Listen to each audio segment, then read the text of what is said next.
नमस्कार विद्यार्थी मित्रांनो, MPSC मंत्रा या यूट्यूब चॅनलवर आपलं पुन्हा एकदा सर्वांचं स्वागत आहे. मी बालाजी सुर्णे. सिम्प्लिफाईड चालू घडामोडी डायरी या पुस्तकाचा लेखक आपलं सर्वांचं या ठिकाणी स्वागत करतो.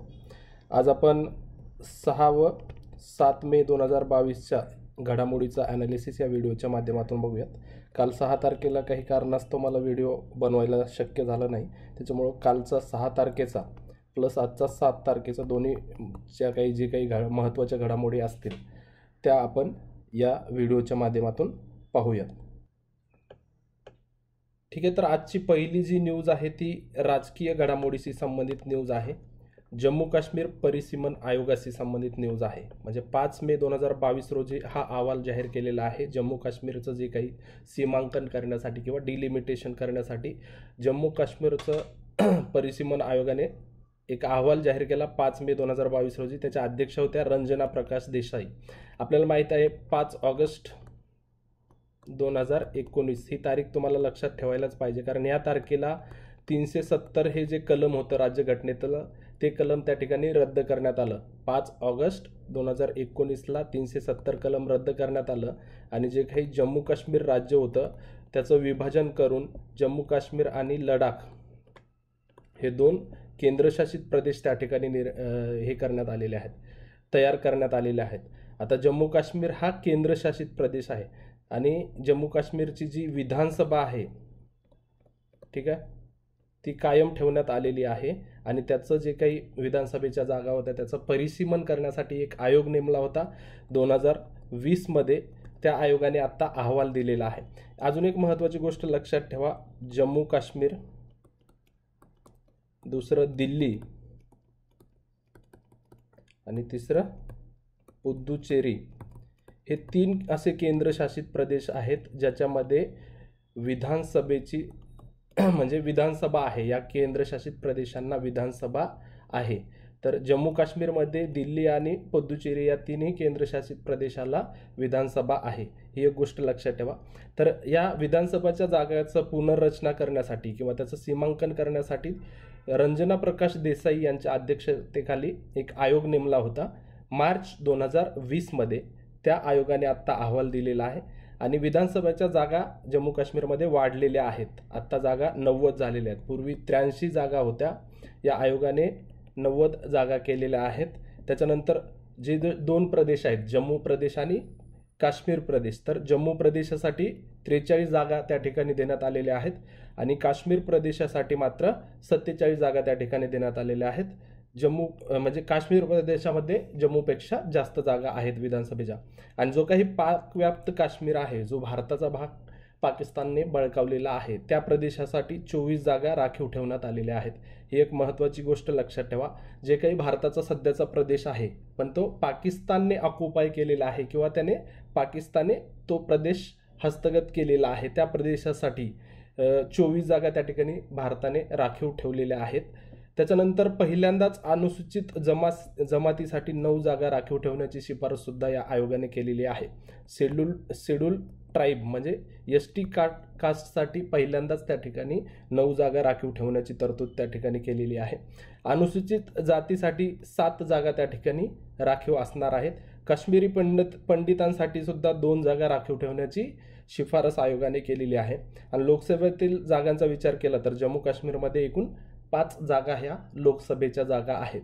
महत्त्वाची न्यूज आहे. राज्यसेवा पूर्वपरीक्षा, मुख्य परीक्षा आणि इतर जे काही पूर्वपरीक्षा असतील त्याच्यासाठी खूप महत्त्वाची आहे.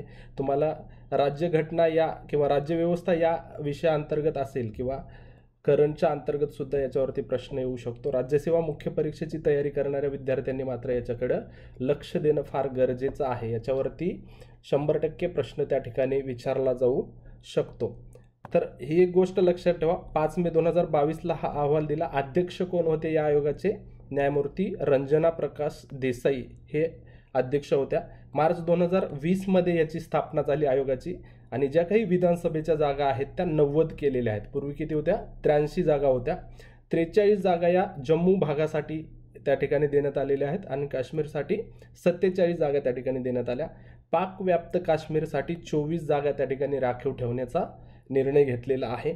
अनुसूचित जमातीसाठी पहिल्यांदाच 9 जागांची तरतूद त्या ठिकाणी करण्यात आली.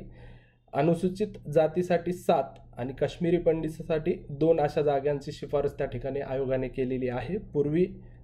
लोकसभेच्या एकूण 5 जागा त्या जम्मू काश्मीरमध्ये आहेत.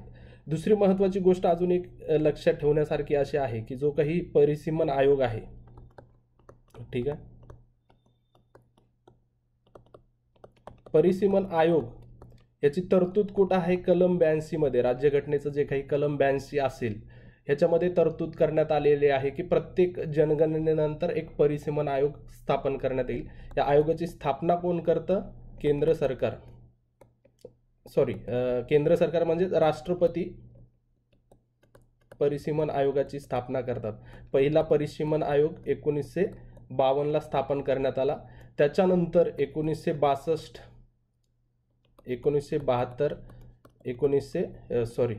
2002 म्हणजे 1952 ला 62, 72 आणि 2002 ला कायदा करण्यात आला. कायदा केल्यानंतर केंद्र सरकार या आयोगाची स्थापना करतं किंवा राष्ट्रपती या आयोगाची स्थापना करतं. तर पहिला आयोग 1952 ला स्थापन करण्यात आला. त्याच्यानंतर 1963च्या कायद्यानुसार 63ला आयोग स्थापन करण्यात आला. त्याच्यानंतर 1973ला स्थापन करण्यात आला आणि त्याच्यानंतर 2002ला स्थापन करण्यात आला. हे सगळा पॉलिटीचा भाग आहे, तुम्हाला पॉलिटीमध्ये वाचलेलंच असणार आहे. थोडक्यामध्ये तुम्हाला या ठिकाणी सीमांकन आयोग किंवा परिसीमन आयोग किंवा त्यालाच डिलिमिटेशन कमिशन म्हणतात याची माहिती आपण या ठिकाणी घेतलेली आहे. ठीक आहे, पुढची न्यूज आपली पुरस्कारासंदर्भात आहे. आंतरराष्ट्रीय पुरस्कार जो आहे जागतिक अन्न पुरस्कार 2022, नुकताच तो पुरस्कार जाहीर झाला. सिंथिया रोसेन्झवेग, नाव थोडं लक्षात ठेवा. सिंथिया रोसेन्झवेग या अमेरिकन आहेत, म्हणजे नासामध्ये जे अमेरिकन अंतराळ संस्था आहे नासामध्ये त्या हवामानशास्त्रज्ञ म्हणून कार्यरत आहेत. त्यांना या वर्षीचा म्हणजे 2022चा जागतिक अन्न पुरस्कार प्रदान करण्यात आला 5 मे 2022 रोजी. ठीक आहे, या जागतिक अन्न पुरस्काराची सुरुवात कधी झाली तर 1987 पासून हा पुरस्कार दिला जातो. स्वरूप काय? $2.5 दिले जातात, म्हणजे डॉलर दिले जातात. अमेरिकन डॉलर्समध्ये हे पुरस्काराचं स्वरूप आहे $2.5 आणि ही जी संकल्पना आहे हरित क्रांतीचे जनक नॉर्मन बोरलॉग यांनी या पुरस्काराची संकल्पना मांडली. त्यांच्या ह्याच्यानुसार संकल्पनेनुसार हा पुरस्कार त्या ठिकाणी सुरू करण्यात आलेला आहे. आणि हा पुरस्कार कोण देते, कोणती संस्था देते तर वर्ल्ड फूड प्राइज फाउंडेशन. ठीक आहे, वर्ल्ड फूड प्राइज फाउंडेशनद्वारे हा पुरस्कार दिला जातो. पहिला पुरस्कार MS स्वामीनाथन यांना दिलेला आहे 1987 मध्ये. पहिला पुरस्कार विजेते हे भारतीय आहेत, म्हणजे पहिला पुरस्कार भारतीय व्यक्तीला दिलेला आहे MS स्वामीनाथन यांना. हरित क्रांतीचे जनक म्हणून त्यांना ओळखलं जातं. दुसरा महत्त्वाची गोष्ट लक्षात ठेवण्यासारखं म्हणजे जागतिक अन्न पुरस्काराला अन्न क्षेत्रातील नोबेल म्हणून ओळखला जातो. ठीक आहे, अन्न क्षेत्रातील नोबेल पुरस्कार म्हणून या पुरस्काराला त्या ठिकाणी ओळखलं जातं. आत्तापर्यंत 8 भारतीय लोकांना हा पुरस्कार देण्यात आलेला आहे. किती? 8 भारतीय लोकांना दिलाय. आणि 2021चा जो पुरस्कार आहे तो दिलाय शकुंतला थिलसेड.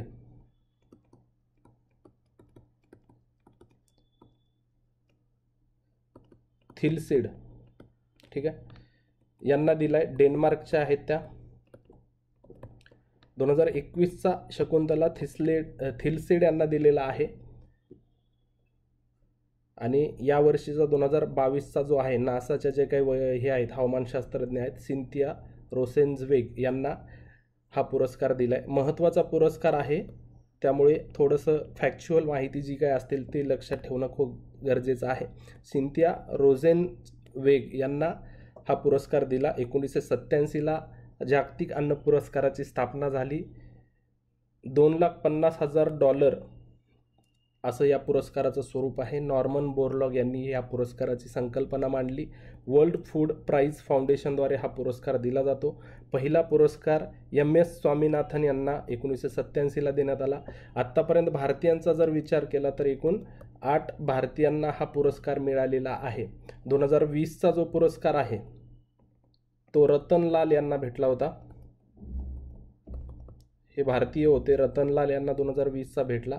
2021चा शकुंतला थिलसेड यांना डेन्मार्कच्या त्यांना भेटलेला आहे. अन्न क्षेत्रातील नोबेल पुरस्कार म्हणून सुद्धा हा पुरस्कार ओळखला जातो. ठीक आहे, महत्त्वाचा पुरस्कार आहे, लक्षात ठेवा. ठीक आहे, पुढची महत्त्वाची न्यूज आहे ती सुद्धा आपली राजकीय घडामोडीशी संबंधित आहे.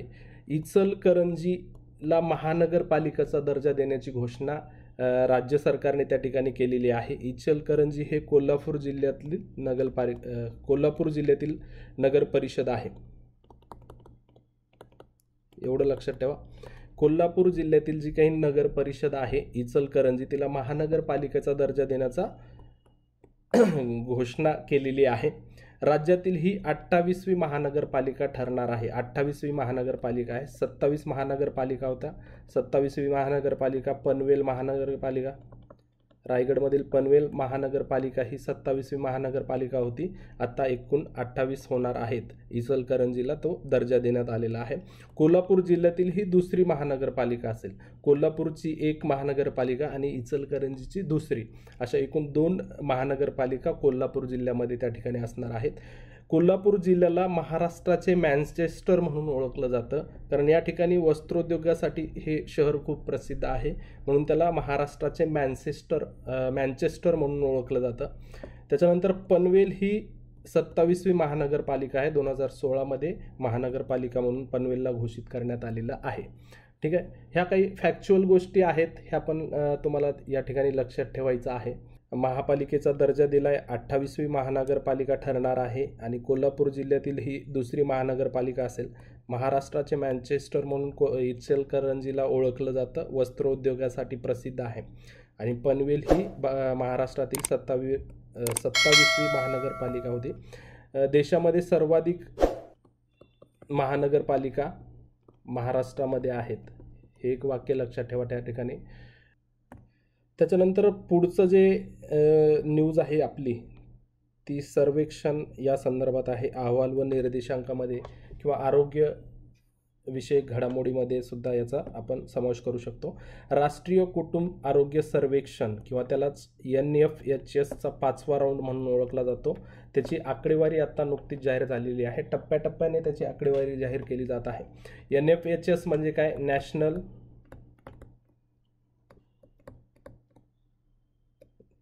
National family health survey.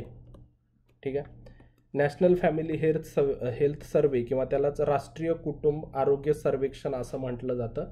त्याचा 5वा राऊंड या ठिकाणी जाहीर झालेला आहे, म्हणजे त्याची आकडेवारी त्या ठिकाणी जाहीर झालेली आहे. 1992-93 साली पहिला राऊंड झाला होता. ठीक आहे, हे लक्षात ठेवा. 92-93 साली राष्ट्रीय कुटुंब आरोग्य सर्वेक्षणाचा पहिला राऊंड झालेला होता. त्याच्यानंतर आता 5व्या राऊंडची आकडेवारी जाहीर करण्यात आलेली आहे. त्यानुसार जर विचार केला तर एकूण प्रजनन दर याचा जर विचार केला आपण, ठीक आहे, एकूण प्रजनन दरामध्ये 2.2% वरून 2.2 वरून 2 वर आलेला आहे. म्हणजे जो काही भारताचा एकूण प्रजनन दर आहे, म्हणजे तो 2.2 होता आधी, तो आता 2.0 म्हणजेच 2 याच्यावरती आलेला आहे. आता प्रजनन दर म्हणजे काय? प्रति महिला सरासरी मुलींची संख्या, प्रति महिला सरासरी मुलांची संख्या, त्याला प्रजनन दर म्हणतात. म्हणजे प्रत्येक महिलेमागे किती मुलं आहेत तर ते 2 आहे. म्हणजे नॅशनल फॅमिली हेल्थ सर्वे 5व्या राऊंडनुसार एकूण प्रजनन दर हा 2 एवढ्यावर आलेला आहे. सर्वाधिक प्रजनन दराचा विचार केला तर बिहारमध्ये आहे, मेघालयमध्ये आहे, त्याच्यानंतर उत्तर प्रदेश, झारखंड आणि मणिपूर या राज्यांचा असा क्रम आहे. सर्वाधिक देशात प्रजनन दर कोणत्या राज्यात आहे यासाठी या ठिकाणी प्रश्न विचारला जाऊ शकतो. तर बिहार राज्यामध्ये आहे, त्याच्यानंतर मेघालय, उत्तर प्रदेश, झारखंड आणि मणिपूरचा आहे. विशेष म्हणजे जे राष्ट्रीय सरासरी आहे 2, एकूण प्रजनन दराची जी काही राष्ट्रीय सरासरी आहे 2, त्यापेक्षा जास्त असणारे राज्य कुठले, असा सुद्धा प्रश्न त्या ठिकाणी विचारला जाऊ शकतो. तर हे 5 राज्य त्या ठिकाणी लक्षात ठेवायचे. बिहार, मेघालय, उत्तर प्रदेश, झारखंड, मणिपूर यांची जी काही प्रजनन दराची सरासरी आहे ती राष्ट्रीय सरासरीपेक्षा जास्त आहे.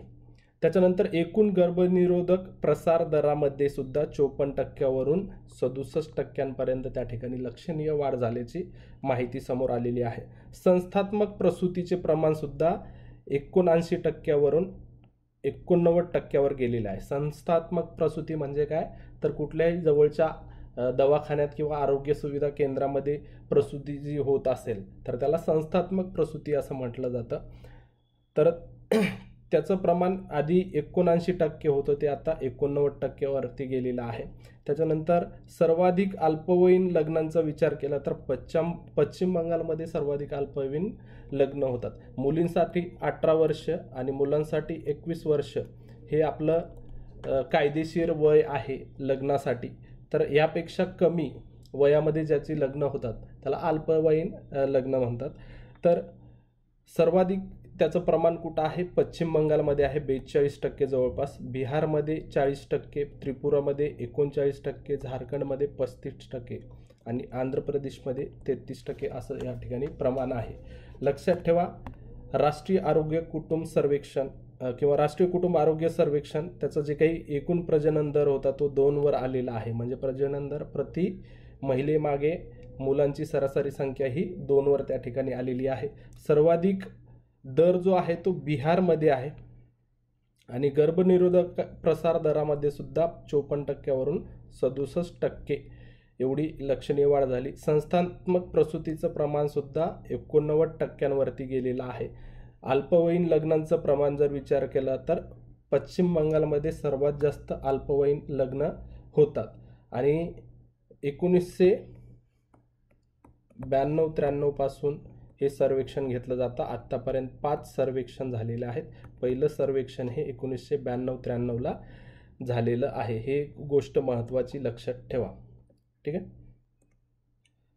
त्याच्यानंतर आपलं निधन वार्ताशी संबंधित न्यूज आहे. रजनी परुळेकर यांचं निधन झालेलं आहे. कवयित्री होत्या त्या. 4 मे 2022 रोजी मुंबईला त्यांचं निधन झालं. 16 जून 1945ला रत्नागिरीतील पावस या ठिकाणी त्यांचा जन्म झाला होता. ज्येष्ठ कवयित्री होत्या त्या.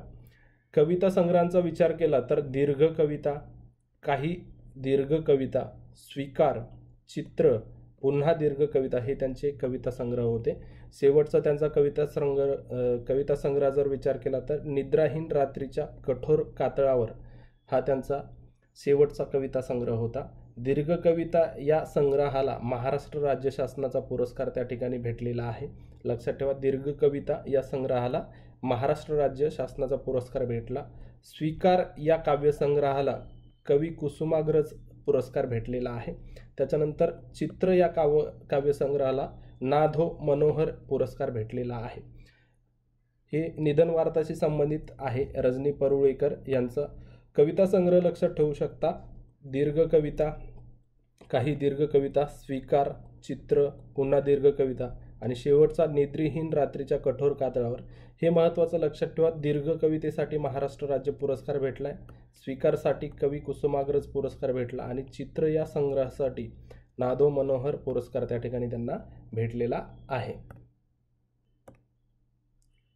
पुढची महत्त्वाची न्यूज ही क्रीडा घडामोडीशी संबंधित आहे. क्रीडा घडामोडीशी संबंधित महत्त्वाची क्रीडा स्पर्धा आहे आशियाई स्पर्धा 2022.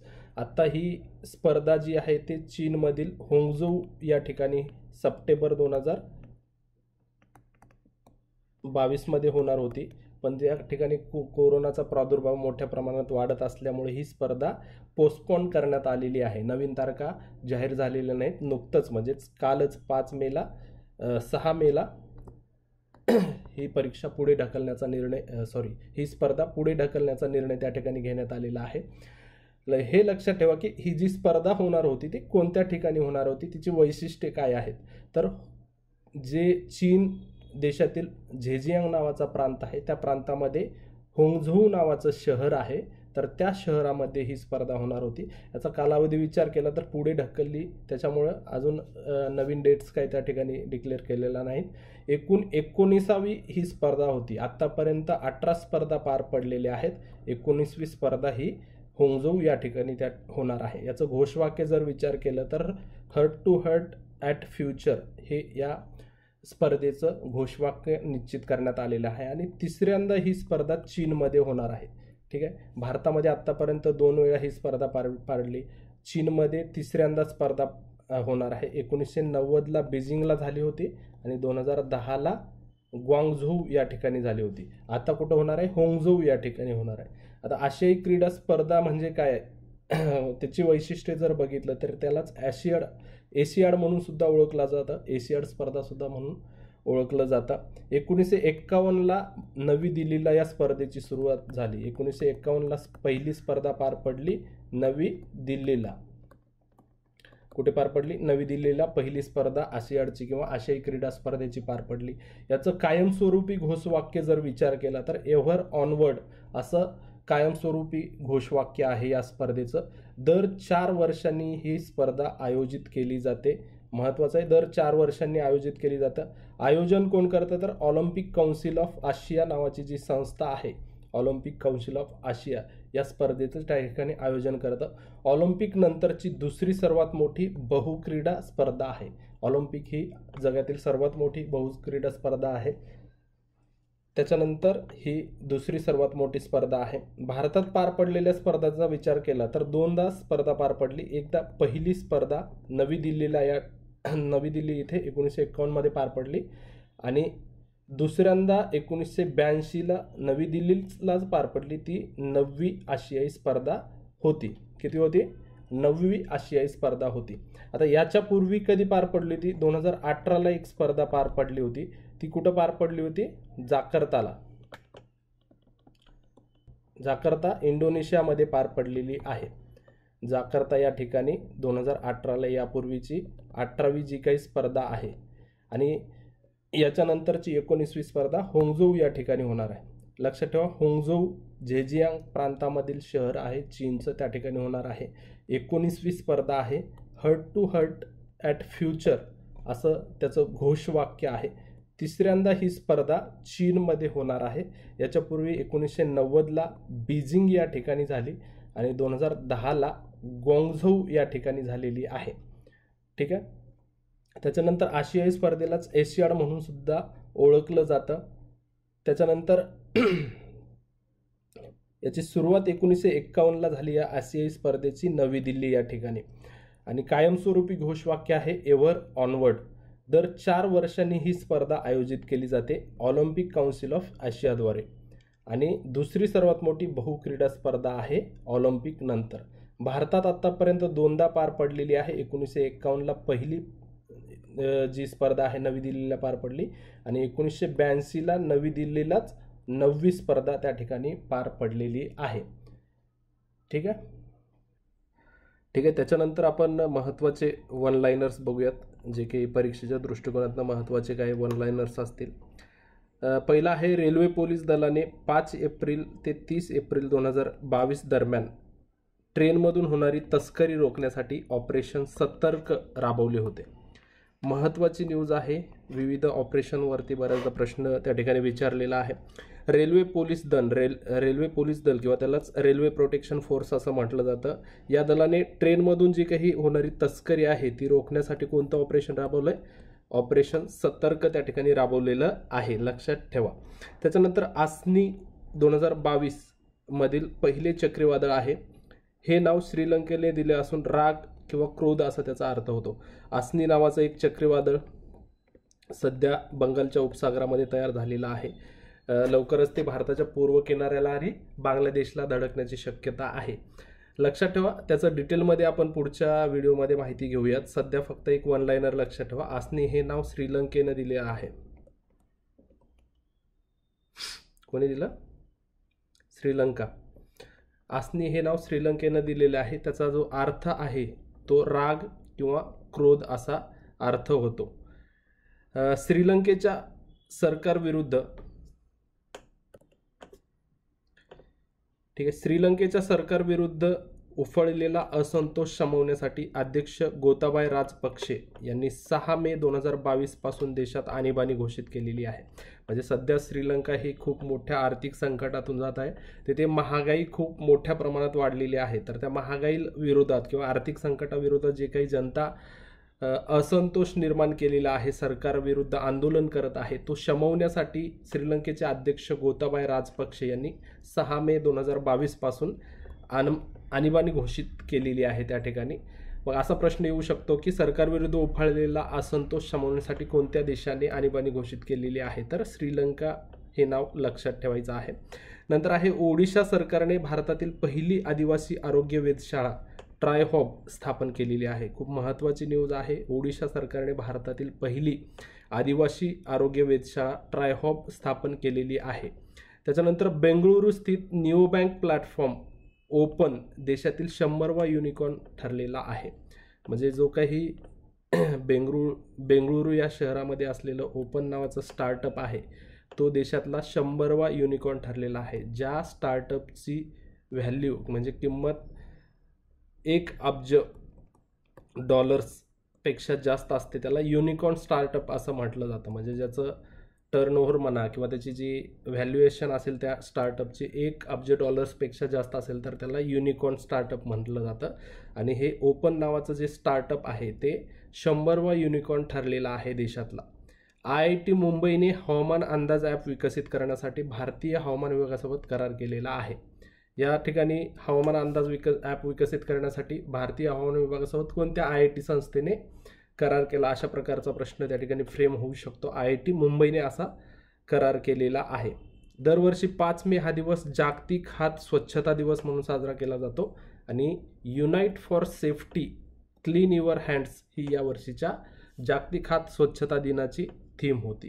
हे काही वन लाइनर्स आहेत. वन लाइनर्स फार महत्त्वाचे असतात. वन लाइनरच्या परीक्षा म्हणजे जे काही प्रश्न असतात, बऱ्याचदा आत्ता प्रमाण हे ग्रुप बीला असेल, ग्रुप सीला असेल किंवा इतर परीक्षांना वन लाइनरवरती बराचदा फोकस असतो आयोगाचा. रेल्वे पोलीस दलानं ट्रेनमधून होणारी तस्करी रोखण्यासाठी ऑपरेशन सतर्क सुरू केलेलं आहे. नाव सतर्क लक्षात ठेवा ऑपरेशनचं.